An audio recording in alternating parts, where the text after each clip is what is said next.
नमस्कार प्यारे बच्चों, आज हम करेंगे 8वीं कक्षा का संस्कृत का पहला अध्याय आचरणम या मंगलम आचरणम। इसका अर्थ क्या है? प्रार्थना करना। तो पहले जो है संस्कृत का कार्य नहीं चल रहा था, ये आज ही हम प्रारंभ कर रहे हैं। तो इसका जो हाफ़ ईयरली एग्ज़ाम है या हाफ़ ईयरली जो टेस्ट है वो नहीं होगा, और उसके बाद आपके जो टेस्ट होंगे उसके अंदर इसको इंक्लूड किया जाएगा, लिया जाएगा।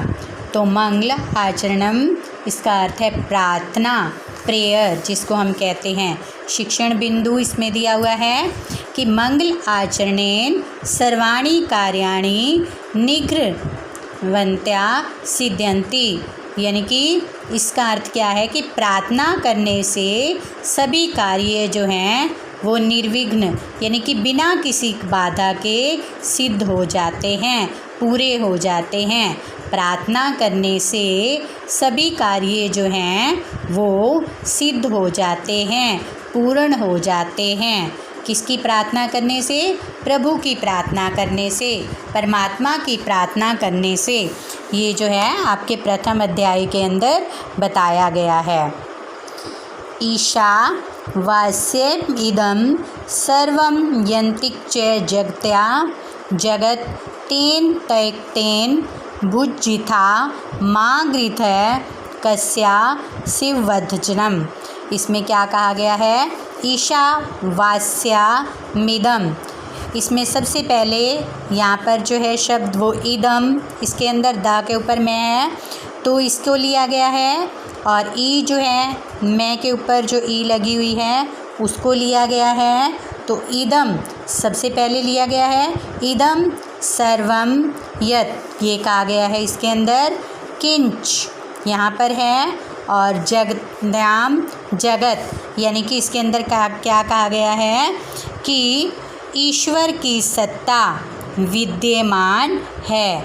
सच क्या है कि ये जो संसार है जो हम देखते हैं उसके अंदर वे सब जो बसने योग्य है, जो भी जैसा भी है, तो ईश्वर की सत्ता सबके अंदर विद्यमान है। और तेन तकतेन, इस भावनामय त्याग से, तेन तकतेन, तकतेन का मतलब त्यागना, छोड़ना। भुजिताम मतलब जो हम भोग करते हैं, जो हम वस्तुओं को, जैसे जिन भी पदार्थों को हम जो है देखते हैं, भोगते हैं, यानी कि उनका उपयोग करते हैं। माँ गृदम, यानी कि उपयोग तो करना चाहिए। माँ गृदम, उन वस्तुओं का लालच नहीं करना चाहिए।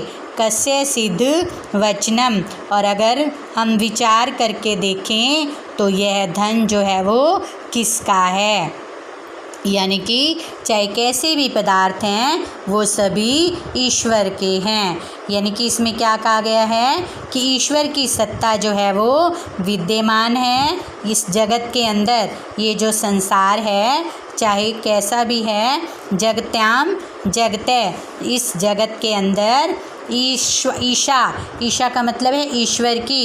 इदम मतलब इस संसार के अंदर जो सभी जगह ईश्वर की सत्ता जो है वो विद्यमान है। ईश्वर जो है वो विद्यमान है, बसने योग्य है। और तेन तकतेन, यानी कि इसमें क्या कहा गया है कि इस भावना से हमें जीवों, जो हम जीव हैं, उन सभी पदार्थों को भोगना तो चाहिए। त्याग के साथ जीवों को सभी पदार्थों को भोगना चाहिए।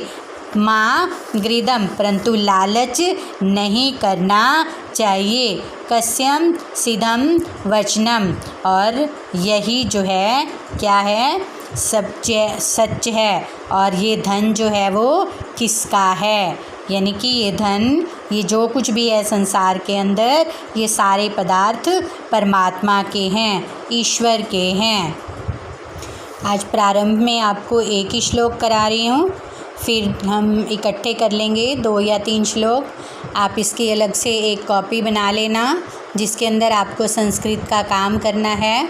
और फिर जब जब भी आपकी स्कूल में कॉपी मंगाई जाए तो आप भेज देना, ताकि आपकी कॉपी जो है वो चेक हो सके।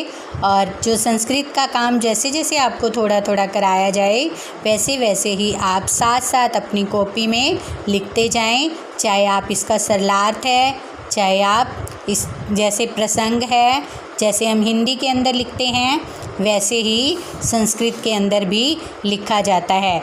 जैसे इसको श्लोक को जब हम लिखेंगे तो सबसे पहले हम इसका संकेत लिखेंगे। संकेत में सबसे पहला शब्द ईश लिखेंगे, संकेत, फिर एरो का निशान लगा करके, फिर ईश और फिर वचनम, और फिर उसके बाद हम लिखेंगे प्रसंग। प्रसंग के अंदर हम क्या करेंगे, प्रस्तुत पंक्तियाँ हमारी संस्कृत की पाठ्य पुस्तक, आपकी पाठ्य पुस्तक का नाम है संकल्पम, भाग 3 से ली गई हैं। भाग 3 प्रथम पाठ मंगला आचरणम से ली गई हैं। और फिर इसके अंदर जैसे ईश्वर भक्ति के विषय में बताया गया है, यानी कि ईश्वर की सत्ता जो है वो सभी लोकों में है उसको बताया गया है। फिर हम इसका सरलार्थ लिखेंगे। सरलार्थ का अर्थ होता है सरल अर्थ में लिखना, ठीक है। और फिर भावार्थ भी लिख सकते हैं और व्याख्या लिखते हैं, तो जैसे हिंदी में हम उसके साथ विशेष लिखते हैं वैसे इसके साथ भी विशेष लिख सकते हैं। तो आज इतना ही, बाकी हम नेक्स्ट वीडियो में करेंगे। धन्यवाद।